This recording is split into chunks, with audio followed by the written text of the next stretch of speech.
دل دکھے گا، میں دل دکھانا نہیں چاہتا، دل دکھانے نہیں، آپ ہم سے بہتر ہے، بس اتنا ہم جانتے، اتنا جانتے آپ ہم سے بہتر، باقی کچھ کہنا نہیں ہے۔ لیکن مرید لوگ کیا چاہتے ہیں کہ میں خود بھی ولی بنوں۔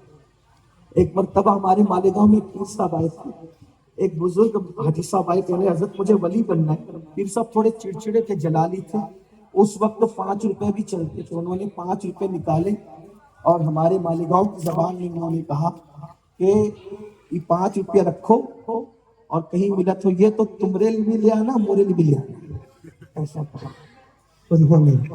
ارے کوئی ولایت ایسی خریدنے کی چیز بات۔ تو پیر صاحب کے پاس مرید آیا اور آنے کے بعد کہتا ہے حضرت مجھے اسم اعظم چاہیے۔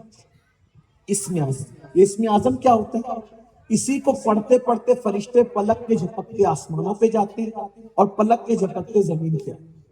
اسم اعظم جس کو یاد ہوتا ہے وہ جو دعا کرتا ہے قبول ہوتی ہے۔ اسم اعظم پڑھو۔ اسم اعظم اگر مردے کو پڑھ کے دم کر دیا جائے تو مردہ زندہ ہو جائے، اسم اعظم پڑھ کے زندے کو گھور دیا جائے تو زندہ مر جائے۔ یعنی اسم اعظم پھر اسم اعظم، یعنی اللہ کا نام ایسا ہے، ایک نام اس کو اسم اعظم کہتے ہیں۔ اللہ رب العزت کے اسماء میں سے ایک جو بھی ہے اسم اعظم۔ تو اس نے کہا مجھے اسم اعظم سکھا دے۔ آپ کی توجہ میری طرف ہونی چاہیے، توجہ، اسم اعظم مجھے سکھا دے۔ پیر صاحب نے کہا ٹھیک ہے۔ دیکھیں ایک بات آپ کو بتاؤں، کچھ چیزیں ایسی ہوتی ہیں جس کا تعلق سیکھنے سے نہیں ہوتا، جب انسان اس قابل بنتا ہے تو قدرت اس کو خود بخود عطا کر دی، یا اللہ والے اس کو خود بخود دے دیتے ہیں۔ وہ مانگنے سے اس کا تعلق نہیں ہوتا، سیکھنے سے، یعنی یہ سمجھ لیں کہ وہ تھیوری نہیں ہے بلکہ وہ پریکٹیکل ہے۔ کچھ چیزیں ایسی ہیں، لیکن لوگ چکر میں پڑے رہتے ہیں کہ یہ آ جائے گا، وہ آ جائے گا، اسم اعظم آ جائے گا تو دفینہ نکال لیں گے، خزانہ کھود کھود کر نکالیں گے۔ یعنی وہ ایک بات بتاؤں، جس کے سینے میں دفینے کی محبت ہوگی اس کو اسم اعظم کب آنا ہے؟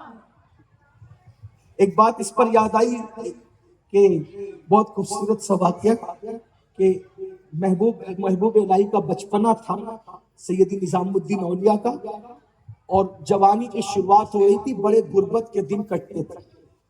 دوستوں نے کہا محمد احمد، آپ کا نام محمد تھا، والد کا نام احمد تھا، محمد احمد ایک ایسا بندہ پتہ چلا ہے ہم کو، دلی کے مضافات میں رہتا ہے اور وہ سونا بنانا سکھاتا ہے۔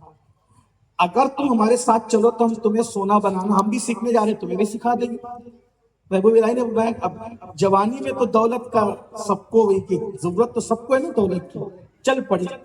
رستے میں بابا فرید دکھ گئے، بابا فرید سرکار کو دیکھا تو انہی کے غلام۔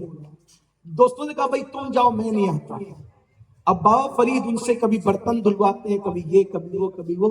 چند دن ایسے ہی گزرے، جب وہ لوگ واپس لوٹ رہے تھے تو ان کے ہاتھ میں سب تھیلیاں تھی اور سونے سے بھری ہوئی تھی، اور اس وقت یہ برتن دھل رہے تھے مرشد کی خانقاہ میں۔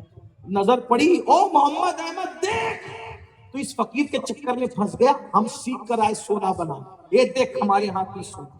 او سر پہ ہاتھ رکھا، ارے میں اس فقیر کے چکر میں سونا بنانا نہیں سیکھ سکتا، یہ میرے دوست لوگ سب مالداروں لے، میں رہ گیا۔ ایسے میں اندر سے آئی محمد احمد، جی بابا صاحب، دوڑ گئے، جی سرکار، میں بیٹا مجھے استنجا کرنا ہے، ڈھیلا لے آ۔ میں وہ لائی، ڈھیلا لانے کے لیے گئے، اتنی دیر گزری ڈھیلا ہی نہیں ملتا۔ آواز لگائی، او محمد احمد ڈھیلا نہیں ملتا بیٹا، ادھر آؤ، ڈھیلا نہیں مل رہا ہے تمہیں؟ ڈھیلے کا کوئی کان پڑ گیا؟ کہا حضور ملتا تو ہے۔ کہا پھر؟ کہا جس کو ہاتھ لگاتا ہوں وہی سونے کا ہو جاتا ہے، اس لیے نہیں لا پا رہا ہوں۔ وہ فرمایا وہی لے آؤ، وہی لے آؤ۔ عالم بن چکے، کہنے لگے بابا صاحب فقہ کا مسئلہ ہے نا، جو سونے کا ڈھیلا اس سے استنجا نہیں ہو سکتی نا، مٹی چاہیے اس کے لیے۔ مسکرا کے فرمایا بیٹا جو استنجا کے کام نہیں آتا اس کو تو نے دل دے دیا، ارے دل ہی دینا ہے تو یار کو یار تو دے۔ کیا بنا دیا بابا صاحب نے نظر ڈال کے محبوب الہی کو۔ لوگوں کو لگتا ہے کہانی قصہ ہے، لوگ سمجھتے ہیں، لیکن بات آپ سے کروں تو لوگ سوچتے ہیں کہ یہ سیکھ لیں تو ہم یہ کما لیں، وہ سیکھ لیں وہ کما لیں۔ میرے بھائی جس کے دل میں یار بستا ہے پھر اس کو خود بخود سب عطا کر دیا جاتا ہے۔ تو وہ آ کر کے کہتا ہے حضور مجھے اسم اعظم سیکھنا ہے۔ مرشد نے کہا ایک کام کرو، جاؤ پہلے دن بھر صبح سے شام تک بازار میں بیٹھو، پھر شام کو آنا، پھر دیکھیں گے کیا کرنا ہے، اسے دینا ہے نہیں دینا جو بھی ہے۔ لیکن اس دور میں تو اس کا مطلب یہ تھا کہ مرید لوگ کی بات پر اللہ والے نہیں چلتے تھے، وہ ان کو چلاتے تھے، ان کو چلانا جانتے تھے کہ جاؤ پہلے جا کے صبح سے شام تک جو بازار میں مرید بیٹھا، اور یہ دادا گیری، یہ کرپشن، یہ ظلم، یہ زیادتی، یہ فلاں فلاں فلاں، وہ بار بار عمران پہ ہاتھ مارتا، مرشد نے اچھا نہیں کیا، ارے سکھا دیتے تو اس کو بھی مزہ چکھاتا اور اس کو بھی چکھاتا، اس کو بھی چکھاتا، یہی کوڑتا رہا۔ لیکن شام کو سورج غروب ہوتے وقت ایک خطرناک منظر دیکھا، ایک 80-90 سال کا بوڑھا، اتنا دبلا پتلا، سر پہ لکڑی کا گٹھا رکھ کر کے بازار میں آیا، اور جیسے اس نے گٹھا رکھا زمین پر تو بادشاہ کے سپاہی آ گئے، اے بڈھے اٹھا، اور یہ ہمارے گھر پہنچا، چل۔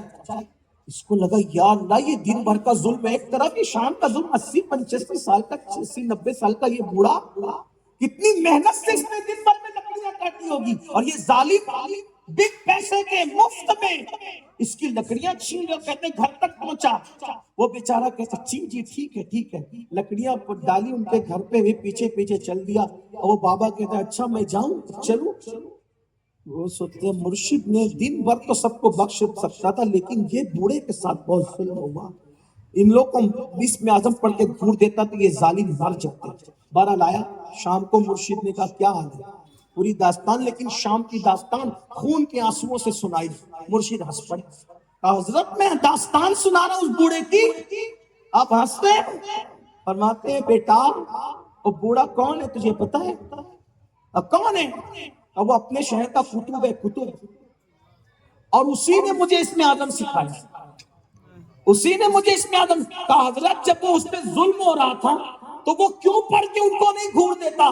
فرمایا بیٹا جب تک اپنی ذات کے لیے بدلہ لینے کا جذبہ موجود ہوتا ہے تب تک یہ منصب عطا نہیں کیے جاتے۔ یہ ہوتے اللہ والے، ڈھونڈیے جائیے، ڈھونڈیے تلاش کیجئے، چراغ لے کر نہیں سورج لے کر کے تلاش کیجئے، یہ معاف کرنے کا جذبہ کہاں ملے؟ یہ اللہ والے ہوتے ہیں۔ حضرت محبوب الہی کو بادشاہ نے دھمکی دی، جب میں واپس لوٹوں گا جنگ سے تجھے مار ڈالوں گا، تجھے قتل کر دوں گا، جا کے تیرے پیر سے کہہ دینا اس کو میں نظام الدین کو قتل کر دوں گا۔ محبوب الہی کے مرید نے کہا سرکار وہ جا رہا ہے فوج لے کر جنگ کرنے، اور دھمکی دے کے کہا کہ واپس لوٹوں گا تو مار ڈالوں گا، تیرے پیر کو قتل کر دوں گا۔ محبوب الہی نے مصلی بچھایا، نماز پڑھی، اور ہاتھ اٹھا کے دعا کی، اللہ میرے دلی کے بادشاہ کو فتح و نصرت عطا کرنا۔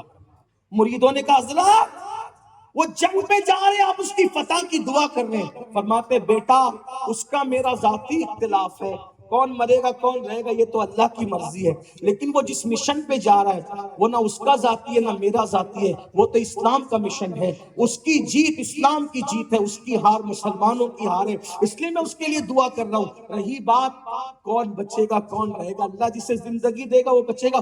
جب وہ لشکر اس کا فاتح بن گیا تو دلی کے قریب آ کر کے اس نے جشن منانا شروع کیا۔ مریدوں نے کہا حضرت وہ آ رہا ہے۔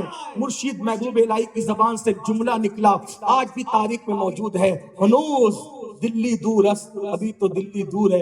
ادھر جشن منایا جا رہا تھا، چھت زمین پہ گری، سب کے سب مر گئے، اور بادشاہ ان کو مار نہ سکا، لیکن ذات کے لیے بد دعا نہیں دی، ذات کے لیے بدلہ نہیں لیا۔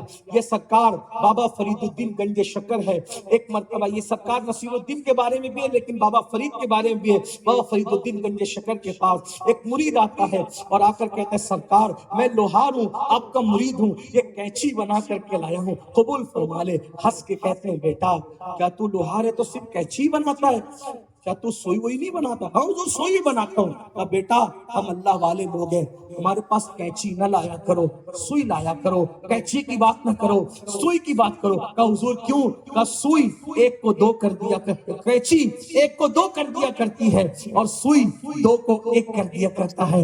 ہمارا کام بانٹنے اور کاٹنے کا نہیں ہے، ہمارا کام تو جوڑنے کا ہے۔